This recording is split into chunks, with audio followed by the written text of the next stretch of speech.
പിതാവിന്റെയും പുത്രന്റെയും പരിശുദ്ധാത്മാവിന്റെയും നാമത്തിൽ ആമേൻ. ഉയർപ്പു ദിനത്തിന്റെ മംഗളങ്ങൾ ഞാൻ ആശംസിക്കുന്നു. Happy Easter. അല്പം നമുക്ക് കർത്താവിന്റെ ഉത്ഥാനത്തെ 1 കൊരിന്ത്യർ അധ്യായം 15 വായിച്ച് മനസ്സിലാക്കാൻ ശ്രമിക്കുകയാണ്. അതാണ് ഞാൻ ഈ വർഷം തരുന്ന സന്ദേശം. നിങ്ങൾ പലപ്പോഴും കേൾക്കുന്നു തന്നെ, നമ്മുടെ പാപങ്ങൾക്കു വേണ്ടി മരിക്കുകയും സംസ്കരിക്കുകയും എഴുതപ്പെടുന്ന പോലെ 3-ാം നാൾ ഉയർപ്പിക്കുകയും ചെയ്തു. അവൻ കേപ്പായ്ക്കും പിന്നീട് 12 പേർക്കും പ്രത്യക്ഷനായി. അതിനുശേഷം ഒരുമിച്ച് 500-ലധികം സഹോദരങ്ങൾക്ക് പ്രത്യക്ഷനായി. അവരിൽ ഏതാനും പേർ മരിച്ചുപോയി, മിക്കവരും ജീവിച്ചിരിപ്പുണ്ട്. പിന്നീട് യാക്കോബിനും തുടർന്ന് മറ്റെല്ലാ അപ്പസ്തോലന്മാർക്കും കാണപ്പെട്ടു. ഒടുവിൽ അകാലജാതനായ എനിക്കും പ്രത്യക്ഷപ്പെട്ടു. പ്രിയപ്പെട്ടവരെ, അത് വളരെ വ്യക്തമായിട്ട് ഒരു ചരിത്ര സത്യമായിട്ട് അത് പൗലോസ് എഴുതിയിരിക്കണം. നമുക്കറിയാം, പൗലോസിന്റെ ലേഖനങ്ങൾ സുവിശേഷത്തിന് മുമ്പേ എഴുതപ്പെട്ടതാണ്. അപ്പോൾ അവന്റെ സമകാലീനർ കേൾക്കുന്നുണ്ടായിരുന്നു, വായിക്കുന്നുണ്ടായിരുന്നു ഈ സത്യം. അപ്പോൾ അവിടെ കള്ളം പറയാൻ പറ്റത്തില്ല. കർത്താവ് എങ്ങനെ മരിച്ചവർക്ക് കൊണ്ട് മരിച്ച്, പാപികൾക്ക് വേണ്ടി മരിച്ച് ഉദ്ധാനം ചെയ്തു, അതിന്റെ ചരിത്രമാണ് പറയുന്നത്. അപ്പോൾ ചിലർക്ക് ഈശോയുടെ ഉത്ഥാനത്തെപ്പറ്റി, മരിച്ചവരുടെ ഉത്ഥാനത്തെപ്പറ്റി സംശയമുണ്ടായി. അപ്പോൾ 1 കൊരിന്ത്യർ അധ്യായം 15 ഞാൻ വായിച്ചത് 4 മുതൽ വചനങ്ങൾ 12 മുതൽ പറയുകയാണ്. ക്രിസ്തു മരിച്ചവരിൽ നിന്ന് ഉയർപ്പിക്കപ്പെട്ടതായി പ്രഘോഷിക്കപ്പെടുന്നെങ്കിൽ മരിച്ചവർക്ക് പുനരുത്ഥാനം ഇല്ല എന്ന് നിങ്ങൾ പറയുന്നത് എങ്ങനെ? മരിച്ചവർക്ക് പുനരുത്ഥാനം ഇല്ലെങ്കിൽ ക്രിസ്തുവും ഉയർപ്പിക്കപ്പെട്ടിട്ടില്ല. അതായത് ക്രിസ്തുവിന്റെ ഉയർപ്പും നമുക്ക് മരണശേഷമുള്ള ഉയർപ്പും തമ്മിൽ ഒരു പരസ്പര ബന്ധം ഉണ്ട് എന്ന്. മരിച്ചവർക്ക് പുനരുത്ഥാനമില്ലെങ്കിൽ ക്രിസ്തു ഉയർപ്പിക്കപ്പെട്ടിട്ടില്ല. ക്രിസ്തു ഉയർപ്പിക്കപ്പെട്ടിട്ടില്ലെങ്കിൽ ഞങ്ങളുടെ പ്രസംഗം വ്യർത്ഥമാണ്, നിങ്ങളുടെ വിശ്വാസവും വ്യർത്ഥം. മാത്രമല്ല, ഞങ്ങൾ ദൈവത്തിന് വേണ്ടി കപടസാക്ഷ്യം വഹിക്കുന്നവരായിത്തീരുന്നു. എന്നാൽ ദൈവം ക്രിസ്തുവിനെ ഉയർപ്പിച്ചുവെന്ന് ഞങ്ങൾ സാക്ഷ്യപ്പെടുത്തി. മരിച്ചവർ യഥാർത്ഥത്തിൽ ഉയർപ്പിക്കപ്പെടുന്നില്ലെങ്കിൽ ദൈവം ക്രിസ്തുവിനെയും ഉയർപ്പിക്കപ്പെട്ടിട്ടില്ല. ഇപ്പോൾ നമ്മൾ മനസ്സിലാക്കിയിരിക്കണം, യേശു ക്രിസ്തുവിൽ മനുഷ്യകുലം മുഴുവൻ അടങ്ങിയിരിക്കണം. വചനം മാംസമായി എന്ന വാക്കിൽ അതെ ലോകത്തിലുള്ള എല്ലാ മാംസങ്ങളും എന്ന് പറഞ്ഞ എല്ലാ വ്യക്തികളും ഉണ്ട്. അപ്പോൾ ആ യേശുവിന്റെ ഉത്ഥാനത്തിലൂടെയാണ് അത് നമ്മുടെ ഉത്ഥാനവും സാധ്യമാകുന്നത് എന്ന് അർത്ഥം. അതെ പ്രിയപ്പെട്ടവരെ, അതുകൊണ്ട് പറയാണ് 17-ാം വചനത്തിൽ, ക്രിസ്തു ഉയർപ്പിക്കപ്പെട്ടില്ലെങ്കിൽ നിങ്ങളുടെ വിശ്വാസം നിഷ്ഫലമാണ്, നിങ്ങൾ നിങ്ങളുടെ പാപത്തിൽ തന്നെ ഇരിക്കുന്നു. ഹല്ലേലൂയ. അപ്പോൾ ക്രിസ്തുവിന്റെ മരണം അത് പാപത്തിൽ നിന്നുള്ള ഉയർപ്പായിരുന്നു. ഇതാണ് മാമോദീസായിൽ നമുക്ക് സംഭവിക്കുന്നത്. പാപത്തോട് മരിച്ച് അടുത്ത ആത്മാവിൽ നമ്മൾ ഉയർപ്പിക്കപ്പെടുന്നു. ഇനിയും അത് മനോഹരമായ ചില വചനങ്ങൾ നമുക്ക് ഒന്ന് ധ്യാനിക്കാം. ഈ കർത്താവിന്റെ ഉയർപ്പും അവൾ നമ്മുടെ ഉയർപ്പും തമ്മിൽ ഒരു വലിയ ബന്ധം. അപ്പോൾ ഈശോയോടുകൂടി ആ കല്ലറയിൽ നിന്നും നമ്മളും ഉയർപ്പിക്കപ്പെട്ടിരുന്നു. ഹല്ലേലൂയ. ഇത് വലിയ സത്യം. അന്ന് നമ്മൾ ജീവിച്ചിരിപ്പില്ലായിരുന്നു. എന്നാൽ കർത്താവിന്റെ മനസ്സിൽ, പിതാവിന്റെ മനസ്സിൽ നമ്മൾ ഉണ്ടായിരുന്നു. അപ്പോൾ നമ്മൾ അന്ന് ഉയർപ്പിക്കപ്പെട്ടവരാണ്. എന്നാൽ അത് സ്വാർത്ഥകമായത്, സ്പർശകമായത് നമ്മൾ ജനിച്ച് ഇവിടെ ജീവിച്ച് മരിച്ചുയർക്കുമ്പോൾ ആണ്. ഇതിന്റെ ബന്ധം മനസ്സിലാക്കണം. ഇതാണ് നമ്മുടെ ക്രിസ്തീയ വിശ്വാസം.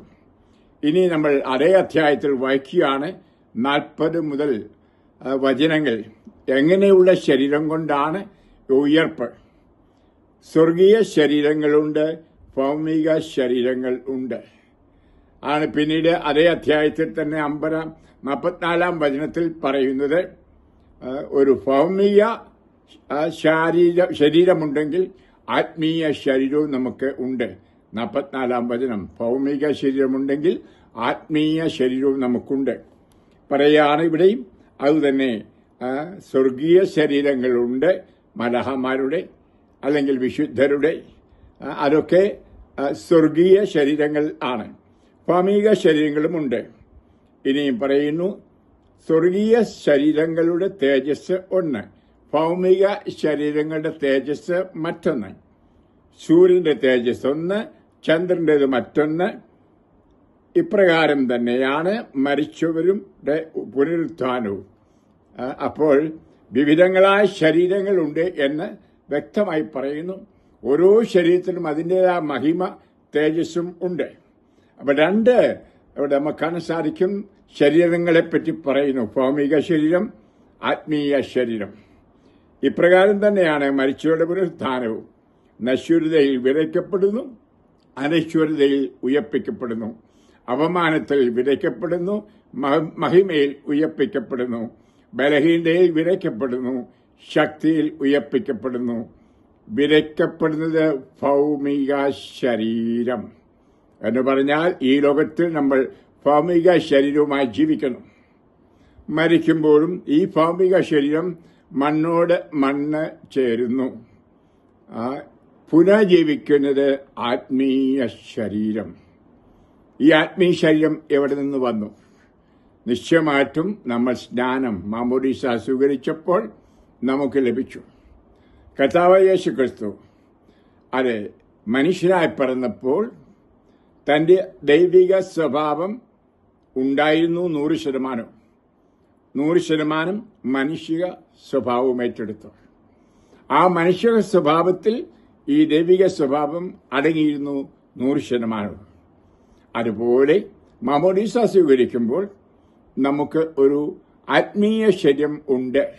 എന്നാൽ അത് സ്ഥിതി ചെയ്യുന്നത് നമ്മുടെ ഭൗമിക ശരീരത്തിൽ ആണ്. നിങ്ങൾക്ക് വിശ്വാസമില്ലെങ്കിൽ വിശ്വസിക്കൂ മക്കളെ. ഇവിടെയാണ് യേശുവിന്റെ ശരീരവും നമ്മുടെ ശരീരവും തമ്മിലുള്ള ബന്ധം. ഇത് ആഴമായിട്ട് പോയാൽ ഇവിടെയാണ് വിശുദ്ധ കുർബാനയിൽ ശരീരവും രക്തവും മാംസവും ജീവനുമായി തീരുന്ന അത് യേശുവുമായുള്ള നമ്മുടെ ബന്ധവും. ഇത് ആഴമായിട്ട് അത് മനസ്സിലാക്കണം. ഇനിയും അത് നമ്മൾ വായിക്കുകയാണ്, അത് തുടർന്നും വായിച്ചു പോവുകയാണ്. ആദ്യ മനുഷ്യനായ ആദം ജീവനുള്ളവനായി തീർന്നു എന്ന് എഴുതപ്പെട്ടിരിക്കുന്നു. അവസാനത്തെ ആദം അത് നമുക്കറിയാം യേശുവാണ്. യേശുവാണ് ആ രണ്ടാമത്തെ ആദം. അതായത് എഴുതപ്പെട്ടിരിക്കുന്നത് പോലെ അവസാനത്തെ ആദം ജീവദാതാവായ ആത്മാവായി തീരുന്നു. അപ്പോൾ യേശു അത് ആത്മീയമാണ്, ആത്മാവാണ്. നമ്മൾ പരിശുദ്ധാത്മാവെന്ന് പറയും, അഥവാ യേശുവിന്റെ ആത്മാവെന്ന് പറയും. എന്നാൽ ആദ്യമുള്ളത് ആത്മീയനല്ല, ഭൗമികനാണ്. പിന്നീട് ആത്മീയൻ. ആദ്യ മനുഷ്യൻ, ഉദാഹരണമായി നമ്മൾ അമ്മയുടെ ഉദരത്തിൽ ജനിക്കുന്നു. അതിനുശേഷമാണ് നമുക്ക് ആത്മീയ ശരീരം കിട്ടുന്നത്. നമ്മൾ ആത്മീയ മനുഷ്യൻ രൂപം കൊള്ളുന്നത് അത് നമ്മുടെ മാമോദീസായിൽ. ഇനി 50-ാം വചനം അത് പറയുകയാണ്. അതായത് സഹോദരരെ, ശരീരത്തിനോ രക്തത്തിനോ എന്ന് പറഞ്ഞാൽ നമ്മുടെ ഭൗമിക ശരീരത്തിനോ രക്തത്തിനോ ദൈവരാജ്യം അവകാശപ്പെടുത്തുകയില്ല.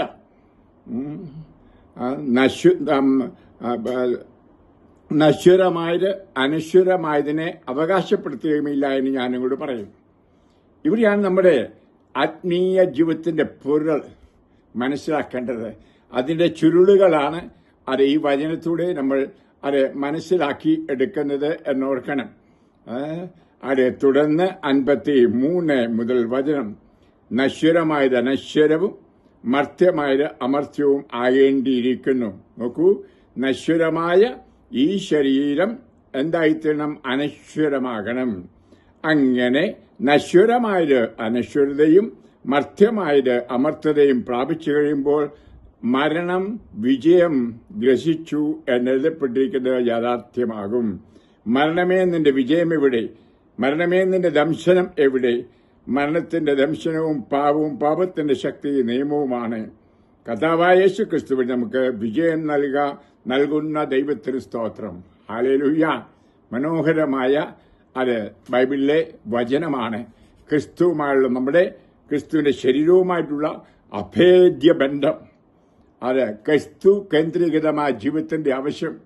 അപ്പോൾ നമ്മളിൽ ആ ജ്ഞാനസ്ഥാനത്തിലൂടെ ഉള്ള അനശ്വരമായ ആ വ്യക്തിത്വത്തെ, അനശ്വരമായ ശരീരത്തെ, ആത്മീയ ശരീരത്തെ നമ്മൾ പരിപോഷിപ്പിക്കണം. ജ്ഞാനസ്ഥാനത്തിൽ ക്രിസ്തുവിനെ ധരിച്ചപ്പോൾ ക്രിസ്തുവിന്റെ ആത്മീയ ശരീരവുമായി നാം ഒന്നായി.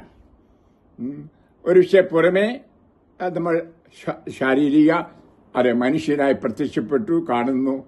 എന്നാൽ ആഴമായിട്ട് നമുക്ക് ആധ്യാത്മികമായിട്ട് യേശുവിന്റെ ആത്മീയ ശരീരവുമായിട്ടൊരു ബന്ധം. ഇനിയും ഈ ആന്തരിക മനുഷ്യൻ യേശുവിലേക്ക് മാനസാന്തരപ്പെട്ടും രൂപാന്തരപ്പെട്ടുകൊണ്ടും ഇരിക്കുകയാണ് ഈ ലോകത്തിൽ ആയിരിക്കുമ്പോൾ. ഹല്ലേലൂയ! ഇത് മനസ്സിലാക്കാൻ നമ്മൾ ജ്ഞാനസ്ഥാനം മുതൽ മറ്റു ഗുരാശകളിലൂടെയും പ്രാർത്ഥനകളിലൂടെയും പരിശുദ്ധാത്മാവ് നമ്മൾ പ്രവർത്തിച്ച് നമ്മളെ മഹത്വത്തിൽ നിന്ന് മഹത്വത്തിലേക്ക്, തേജസ്സിൽ നിന്ന് തേജസ്സിലേക്ക് രൂപാന്തരപ്പെടുത്തിക്കൊണ്ടിരിക്കുന്നു പരിശുദ്ധാത്മാവ്. 2 കൊരിന്ത്യർ അധ്യായം 3:16 മുതൽ വചനങ്ങൾ നമുക്കെല്ലാം അറിയാവുന്നതാണ്. യേശുവിന്റെ ആത്മാവ് എപ്രകാരം കന്യാമറിയത്തിലൂടെ മനുഷ്യരൂപം യേശുവിന് നൽകിയോ, നാം പുതിയ സൃഷ്ടിയാകുമ്പോൾ മോദിശായില് നമുക്ക് നമ്മളിൽ ഒരു ആത്മീയ മനുഷ്യൻ രൂപീകരിക്കപ്പെടുന്നു. ദൈവമക്കൾ എന്ന് നമ്മൾ വിളിക്കപ്പെടുന്നു. അതുകൊണ്ട് യേശുവിനോടൊപ്പം നമുക്ക് അവിടുത്തെ അബ്ബ, പിതാവേ എന്ന് വിളിക്കാൻ കഴിയുന്നു. വളരെ മനോഹരമായിട്ട് നമ്മൾ വായിക്കുന്നുണ്ട്. ഗലാത്യർക്ക് എഴുതിയ ലേഖനം അധ്യായം 4 വചനം 7 വ്യക്തമായി പറയുകയാണ്. അങ്ങനെ നമ്മെ പുത്രന്മാരായി ദത്തെടുക്കേണ്ടതിന് അവൻ നിയമത്തിന് അധീനരായി കഴിഞ്ഞവരെ വിമുക്തരാക്കി. നിങ്ങൾ മക്കളായതുകൊണ്ട് അബ്ബാ, പിതാവേ എന്ന് വിളിക്കുന്ന തന്റെ പുത്രന്റെ ആത്മാവിനെ ദൈവം നമ്മുടെ ഹൃദയത്തിലേക്ക് അയച്ചിരിക്കുന്നു. ആകയാൽ നീ ഇനിമേൽ ദാസനല്ല, പിന്നെ പുത്രനാണ്. പുത്രനെങ്കിൽ ദൈവഹിതമനുസരിച്ച് അവകാശിയുമാണ്. ഹല്ലേലൂയ! ഈ വലിയ സത്യങ്ങൾ നമ്മൾ ഒന്ന് ചിന്തിച്ച് മനസ്സിലാക്കിയെടുക്കണം മക്കളെ. നമ്മുടെ അവകാശമുണ്ട്, യേശുവിന് കിട്ടിയ എല്ലാ അവകാശങ്ങളും. അതുകൊണ്ടാണ് സ്വർഗസ്ഥനായ പിതാവെ ജപം പഠിപ്പിച്ചപ്പോൾ സ്വർഗസ്ഥനായ ഞങ്ങളുടെ പിതാവേ, യേശുക്രിസ്തുവിന്റെ മൂത്ത ജ്യേഷ്ഠൻ ആണ്, സഹോദരൻ ആണ്.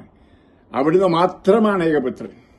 അപ്പോൾ അവിടുത്തെ ആത്മീയ ശരീരത്തിൽ നമ്മൾ പങ്കാളികളാകുന്നതുകൊണ്ട്, അവിടെ ശരീരത്തോടുകൂടി നമ്മൾ യോജിക്കപ്പെട്ടതുകൊണ്ട്, അഥവാ അവിടുത്തെ ശരീരം നമ്മൾ ധരിക്കുന്നതുകൊണ്ട് നമുക്കും അവനോട് ചേർന്നുകൊണ്ട് ദൈവത്തെ അപ്പച്ച, പിതാവേ എന്ന് വിളിക്കാൻ കഴിയുന്നു. അതുകൊണ്ടാണ് ഈശോ പറഞ്ഞത് സ്വർഗസ്ഥനായ ഞങ്ങളുടെ പിതാവേ എന്ന്. ഹല്ലേലൂയ! അപ്പൊ ദൈവജനം ഒന്നിച്ചേർന്ന് യേശു മൂത്ത ജ്യേഷ്ഠനായ യേശുവിനോടുകൂടി പിതാവിലേക്ക് കണ്ണുകൾ ഉയർത്തി അച്ചാച്ച, അപ്പച്ച, പിതാവേ എന്ന് വിളിക്കുന്നു. അപ്പൊ ആ യേശുവിനുണ്ടായിരുന്ന അവകാശങ്ങൾ നമുക്കുമുണ്ട്. വലത്തുഭാഗത്ത് നമ്മൾ പിതാവിന്റെ വലത്തുഭാഗത്താണ് ഈശോ. മാത്രമല്ല നമുക്കറിയാം സ്വർഗത്തിലാണ്. അതുകൊണ്ടാണ് ഈശോ യോഹന്നാൻ എഴുതിയ സുവിശേഷം 17 പ്രാർത്ഥിച്ചത് ഇങ്ങനെയാണ്: പിതാവേ, ഞാൻ ആയിരിക്കുന്നിടത്ത് എന്നെ അനുഗമിക്കുന്നവരും ആയിരിക്കാൻ ഞാൻ അങ്ങോട് പ്രാർത്ഥിക്കുന്നു. ഹല്ലേലൂയ! ഒട്ടും കുറവില്ലാത്ത ഒരു സീറ്റ് സ്വർഗത്തിൽ നമുക്ക് യേശുവിനോട് ഉണ്ടായിരിക്കും. നമുക്ക് ആനന്ദിക്കാം, കൈയടിച്ച് നമുക്ക് താൻ സ്തുതിക്കാം. ഇത് ഉയർപ്പിന്റെ മനോഹരമായ സന്ദേശം ആണ് മക്കളെ. നിങ്ങളെ വീണ്ടും ഭയത്തിലേക്ക് നയിക്കുന്ന അടിമത്തത്തിന്റെ ആത്മാവിനെ അല്ല, മറിച്ച് പുത്രസ്വീകാര്യത്തിന്റെ ആത്മാവിനെയാണ് നിങ്ങൾ കൈക്കൊണ്ടിരിക്കുന്നത്. ഈ ആത്മാവ് മൂലമാണ് നാം ദൈവത്തെ അബ്ബാ, പിതാവ് എന്ന് വിളിക്കുന്നത്. നാം ദൈവത്തിന്റെ മക്കളാണെന്ന് ഈ ആത്മാവ് നമ്മുടെ ആത്മാവിനോട് ചേർന്ന് സാക്ഷ്യം നൽകുന്നു. റോമ 8:15 മുതൽ. അതായത് നോക്കണമേ, യേശുവിന്റെ ആത്മാവ് നമ്മുടെ ആത്മാവിനോട് ചേർന്നിരിക്കണം. ഹല്ലേലൂയ! എത്രമാത്രം ചേർന്നുവോ അത്രമാത്രം ആ പുത്രത്വം, ഒരു പുത്രൻ എന്ന അനുഭവം നമുക്കുണ്ടാവും. എന്റെ അപ്പച്ചന്റെ മടിയിൽ, എന്റെ അപ്പച്ചൻ സ്വന്തമാണ് എന്ന ആഴമായ അനുഭവം മക്കളെ നമുക്കുണ്ടാകണം. അത് ഈ ആത്മാവിൽ വളരുമ്പോൾ. ഇതാണ് ആത്മാവിലുള്ള വളർച്ച എന്ന് നമ്മൾ പറയുന്നത്. അതെ, വീണ്ടും പറയാണ്, അതെ, നാം മക്കളെങ്കിൽ അവകാശികളുമാണ്, ദൈവത്തിന്റെ അവകാശികളും ക്രിസ്തുവിന്റെ കൂട്ടവകാശികളും. എന്തെന്നാൽ അവനോടുകൂടി ഒരിക്കൽ മഹത്വപ്പെടേണ്ടതിന് ഇപ്പോൾ അവനോടുകൂടി നാം പീഡ അനുഭവിക്കുന്നു. അപ്പോൾ ഈ ലോകത്തായിരിക്കുമ്പോൾ ഈ ശരീരത്തിൽ പീഡകൾ, ക്ലേശങ്ങൾ, കുരിശുകൾ, ബുദ്ധിമുട്ടുകൾ എല്ലാം ഉണ്ടാകും. അപ്പോൾ അതെല്ലാം അവനോടുകൂടി സഹിച്ച് അവനോടുകൂടി മഹത്വപ്പെടുവാൻ വേണ്ടിയാണ്. ഈശോ സഹിച്ചു മരിച്ചില്ലായിരുന്നെങ്കിൽ മഹത്വീകരിക്കപ്പെടില്ലായിരുന്നു. അതുപോലെയാണ് നമ്മുടെ ജീവിതം എന്ന് വളരെ വ്യക്തമായി മനസ്സിലാക്കുക. അതുകൊണ്ടാണ് 18 റോമ നമുക്ക് വെളിപ്പെടാനിരിക്കുന്ന മഹത്വത്തോട് തുലനം ചെയ്യുമ്പോൾ ഇന്നത്തെ കഷ്ടതകൾ നിസ്സാരമാണെന്ന് ഞാൻ കരുതുന്നു. ഹല്ലേലൂയ. ഇതാണ് മക്കളെ, പ്രത്യേകിച്ച് അവസരത്തിൽ ഏറെ കഷ്ടപ്പാടുകളും ഞെരുക്കങ്ങളിലൂടെ കടന്നു പോകുമ്പോൾ, ഇടുങ്ങിയ വഴിയിലൂടെ പോകുമ്പോൾ, കുരിശുമെടുത്ത് നീങ്ങുമ്പോൾ, മുൾമുടിയും ധരിച്ചുകൊണ്ട് പോകുമ്പോൾ, പ്രിയപ്പെട്ടവരെ നമ്മൾ മനസ്സിലാക്കണം, നമുക്ക് വെളിപ്പെടാനിരിക്കുന്ന മഹത്വം എന്ന് പറഞ്ഞാൽ യേശുക്രിസ്തുവിനോട് ഒന്നായി കാണപ്പെടുന്ന നിമിഷം. അവിടുന്ന് ഇന്ന് എപ്രകാരം പിതാവിന്റെ അടുക്കൽ മഹത്വപ്പെടുത്തിയിരിക്കുന്നുവോ ആ മഹത്വം അനുഭവിക്കുന്ന ആ അവസ്ഥ, ഇത് വലിയ കാര്യമാണ് മക്കളെ. വേറെ ലോകത്തിൽ ആർക്കുമില്ലാത്ത സൗഭാഗ്യം ആണ് നമുക്ക് കിട്ടുന്നത്. ഇനിയും സൃഷ്ടിപ്രപഞ്ചം ദൈവമക്കളുടെ വെളിപ്പെടുത്തലിനെ ആകാംക്ഷയോടെ കാത്തിരിക്കുന്നു. എന്നാൽ അത് വ്യർത്ഥതയ്ക്ക് അടിമപ്പെട്ടിരിക്കുന്നു. പ്രിയപ്പെട്ടവരെ, ഈ ലോകം മുഴുവൻ, ലോകത്തിലുള്ള എല്ലാ മനുഷ്യരും ഈ പുത്ര സ്വീകാര്യത്തിനു വേണ്ടി ഒരു മകനും മകളും, ദൈവത്തിന്റെ മകനും മകളുമാകാൻ അന്തർലീനമായിരിക്കുന്ന ഒരു ദാഹമുണ്ട് എന്ന ഒരു വിഷയം പുറമെ കാണിക്കുന്നില്ല. വിവിധങ്ങളായ മതങ്ങളുടെ ചട്ടക്കൂട്ടിനുള്ളിൽ വിവിധങ്ങളായ മനുഷ്യൻ കൊടുത്ത വിശ്വാസങ്ങളൊക്കെ പരിമിതികൾക്കുള്ളിൽ കിടക്കുന്നത് കൊണ്ട് ഈ ആത്മാവിനെ സ്വീകരിക്കുവാനോ ഈ ആത്മാവിൽ ജീവിതം നയിക്കുവാനോ യേശുവിനോട് ഒന്നായിത്തീരാനോ കഴിയുന്നില്ല. ഇതാണ് പ്രപഞ്ചത്തിന്റെ എന്ന് പറഞ്ഞാൽ ലോകത്തിന്റെ ആ നെടുവീർപ്പ് എന്ന് പറയുന്നത്. എന്ന് പറഞ്ഞാൽ പ്രപഞ്ചത്തിന്റെ രക്ഷ, ഈ ഭൂമിയുടെ രക്ഷ മനുഷ്യനിലൂടെയാണ്. കാരണം മനുഷ്യനു വേണ്ടിയാണ് ഇതെല്ലാം ഉണ്ടാക്കിയത്. അവനാണ് സൃഷ്ടിയുടെ മകുടം. ഇന്നിപ്പോ നമ്മൾ കാണുന്ന എന്താണ്? ഭൂമിയെ തകർക്കുന്നു, എന്നിട്ട് ചന്ദ്രനിലേക്ക് പോകാൻ നോക്കുന്നു, അവിടെ ഒരു വാട്ടർ സ്റ്റേഷൻ ആക്കിയിട്ട് വ്യാഴത്തിലേക്ക് പോകാൻ നോക്കുന്നു. പ്രിയമുള്ളവരെ, ഇതെല്ലാം മനുഷ്യന്റെ ഈ നശീകരണ പ്രവണത, ഈ യുദ്ധവും ഇതെല്ലാം നമുക്ക് കാണാൻ സാധിക്കും. സൂചിപ്പിക്കുന്നത് എന്താണ്? മനുഷ്യൻ ഇപ്പോഴും ആ വ്യർത്ഥതയ്ക്ക് അടിമയായിരിക്കുന്നു, സ്വതന്ത്രരായിരിക്കുന്നു. അതുകൊണ്ടാണ് ഇതനുഭവിക്കുന്ന ക്രൈസ്തവരായ നമ്മൾ കൈവരിച്ച് പ്രാർത്ഥിക്കണം കർത്താവിനോട്. എന്റെ കർത്താവേ, ഈ ലോകത്തിൽ ഇപ്രകാരം വ്യർത്ഥതയുടെ അടിമത്തത്തിലായിരിക്കുന്ന എല്ലാവരുടെയും ആന്തരിക കണ്ണുകൾ തുറക്കണമേ, അന്തരാത്മാവിനെ തുറക്കണമേ, പരിശുദ്ധാത്മാവിനെ അയച്ച് അവരോടൊത്തും ഈ വലിയ യാഥാർത്ഥ്യം മനസ്സിലാക്കി ഹൃദയത്തിൽ സ്വീകരിച്ച് ജീവിക്കുന്നവരായി തീരുവാൻ. ഹല്ലേലൂയ. എന്ന് പറഞ്ഞാൽ ഇപ്പോൾ നാം ആഘോഷിക്കുന്ന ഈസ്റ്റർ ലോകമാസകലം എല്ലാവരും അർത്ഥപൂർണമായിട്ട് ആഘോഷിക്കുവാൻ. അതുകൊണ്ടാണ് കൊളോസോസ് അധ്യായം 3:3-4 പറയുന്നു, നിങ്ങളുടെ ജീവൻ ക്രിസ്തുവിനോടൊപ്പം ദൈവത്തിൽ നിഗൂഢമായി സ്ഥിതി ചെയ്യുന്നു. നമ്മുടെ ജീവനാകുന്ന ക്രിസ്തു പ്രത്യക്ഷനാകുമ്പോൾ അവനോടുകൂടെ നിങ്ങളും മഹത്വത്തിൽ പ്രത്യക്ഷപ്പെടും. ഹല്ലേലൂയ. കൈയടിച്ച് ദൈവത്തെ സ്തുതിക്കുന്ന സമയമാണ്. എന്താണ് ഒരു ക്രിസ്ത്യാനിയുടെ വ്യക്തിത്വം? എന്താണ് അവന്റെ വ്യതിരത, അവന്റെ പേഴ്സണാലിറ്റി, അവന് ആരാണ് എന്ന് പറയുകയാണ്. അവനിൽ ക്രിസ്തുവ് നമ്മുടെ ജീവിതത്തിൽ ക്രിസ്തുവിനോടൊപ്പം ഉള്ള ആ ജീവിതം നിഗൂഢമായി സ്ഥിതി ചെയ്യുന്നു. ക്രിസ്തു നിഗൂഢമായി നമ്മൾ സ്ഥിതി ചെയ്യുന്നു എന്ന് പറഞ്ഞാൽ കർത്താവ് യേശു മനുഷ്യനായി പിറക്കുന്നതിന് മുമ്പ് എപ്രകാരം അത് പിതാവിനോടൊപ്പം ഒന്നായിരുന്നുവോ ഇതുപോലൊരവസ്ഥയാണ് അത് നമുക്കും പരിശുദ്ധാത്മാവുടെ യേശുവുമായിട്ട് ഉള്ളത്. അതുവഴി കണിശുമായിട്ടും പിതാവുമായിട്ടും ഉള്ളത്. ഇത് നിഗൂഢമായിട്ട് അന്തർലീനമായിരിക്കുന്നു നമ്മുടെ വ്യക്തിത്വത്തിൽ. ഇത് മുദ്ര പതിപ്പിച്ചിട്ടുണ്ട് പരിശുദ്ധാത്മാവിലൂടെ. അത് വളരെ വ്യക്തമായിട്ട് നമ്മൾ വായിക്കുന്നുണ്ട്. എഫേസോസ്കാർക്ക് ലേഖനത്തിൽ നിത്യരക്ഷയ്ക്ക് വേണ്ടി ഉയർപ്പിക്കപ്പെടുന്നതിനു വേണ്ടി നമ്മളുടെ കർത്താവ് പ്രത്യക്ഷപ്പെടുന്നതിനു വേണ്ടി നമ്മൾ മുദ്രിതരായിരിക്കുന്നു. അതുപോലെ നമ്മൾ വായിക്കുന്നുണ്ടല്ലോ 2 കൊരിന്ത്യർ 4 അധ്യായം സഹനങ്ങളെപ്പറ്റി പറയുമ്പോൾ മൺകുടങ്ങളിലാണ് കൃപ ലഭിച്ചിരിക്കുന്നത്. അങ്ങനെ എല്ലാം സഹിക്കുമ്പോൾ അത് യേശു എന്റെ ശരീരത്തിൽ പ്രത്യക്ഷനാകുന്നു. ഹല്ലേലൂയ. എപ്രകാരം യേശു മരണത്തെ ജയിച്ച് ഉത്ഥാനം ചെയ്തപ്പോൾ തന്നിൽ ദൈവത്തെ മുഴുവനായി പ്രകടമാക്കിയോ ലോകത്തിന്, അതുപോലെ തന്നെ നമ്മളിൽ ഉള്ള ആ നിഗൂഢമായിരിക്കുന്ന ക്രിസ്തുവിനെ പ്രകടമാക്കുന്നത് നമ്മുടെ ഇന്നുള്ള സഹനങ്ങൾ, ബുദ്ധിമുട്ടുകൾ പിറുപിറുക്കാതെ കുറ്റപ്പെടുത്താതെ സന്തോഷത്തോടെ സഹിച്ച് യേശുവിനോടുകൂടി ആയിരിക്കുമ്പോൾ ആണ്. പ്രിയപ്പെട്ടവരെ, ഇതാണ് എൻ്റെ ഈസ്റ്റർ സന്ദേശം, ജ്ഞാനത്തിന്റെ സന്ദേശം. ഇതാണ് വിശ്വാസം, ദൈവസ്നേഹം, ക്രിസ്തീയ ജീവിതം, കൗലാശിക ജീവിതം. ഇവ എല്ലാം നമ്മളെ സഹായിക്കുന്ന വിധം മനസ്സിലാക്കേണ്ടത്. ഇവിടെയാണ് തിരുസഭയുടെ ആവശ്യം നമ്മൾ മനസ്സിലാക്കേണ്ടത്. അതിലൂടെ നമുക്ക് ആ യേശുവിൽ വളരാനുള്ള കൃപാവരം, അവിടുത്തെ ഉത്ഥാനത്തിൽ നിന്നുള്ള കൃപാവരം, അവിടുത്തെ പീഡാനുഭവത്തിന്റെയും കുരിശുമരണത്തിന്റെയും കൃപ, ആ വരം നമുക്ക് ലഭിച്ചുകൊണ്ടിരിക്കുന്നു.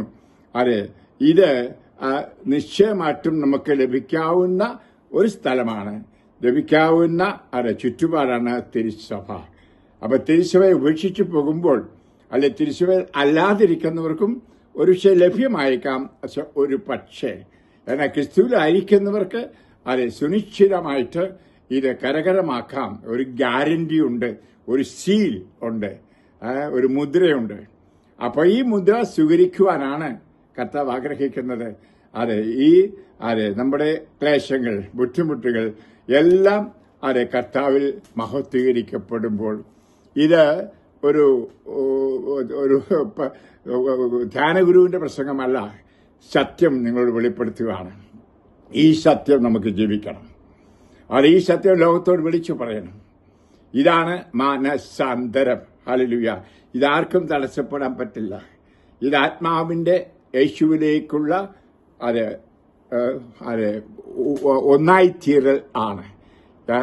അതാണ് യഥാർത്ഥത്തിൽ നമ്മൾ പറയുന്ന മാനസാന്തരം. സ്വർഗരാജ്യം സമീപിച്ചിരിക്കുന്നു. സ്വർഗരാജ്യമുണ്ട്. നീതി, സമാധാനം, സന്തോഷം, പരിശുദ്ധാത്മാവുള്ള സന്തോഷം. നമ്മൾ വായിക്കുന്നു റോമ 14:17. നിങ്ങൾക്കെല്ലാം കാണാതറിയാം. ഈ മാനസാന്തരം, ഈ രൂപാന്തരപ്പെടൽ നടക്കണം എല്ലാവർക്കും. അതാർക്കും തടയാൻ പറ്റത്തില്ല. ഒരു നിയമവും അതിന് വരാനും പറ്റത്തില്ല. കാരണം ഇവയൊന്നും ബാഹ്യമല്ല, ആന്തരികമാണ്. ഇത് സംഭവിക്കട്ടെ നിങ്ങൾ ഓരോരുത്തർക്കും. ഞാൻ ഈസ്റ്ററിന്റെ മംഗളങ്ങൾ ആശംസിക്കുന്നു. ഉദ്ധിതനായ കർത്താവ് കരങ്ങൾ നീട്ടി നിങ്ങളെയും നിങ്ങളുടെ കുടുംബങ്ങളെയും കുടുംബത്തിലുള്ളവരെയും അനുഗ്രഹിക്കട്ടെ.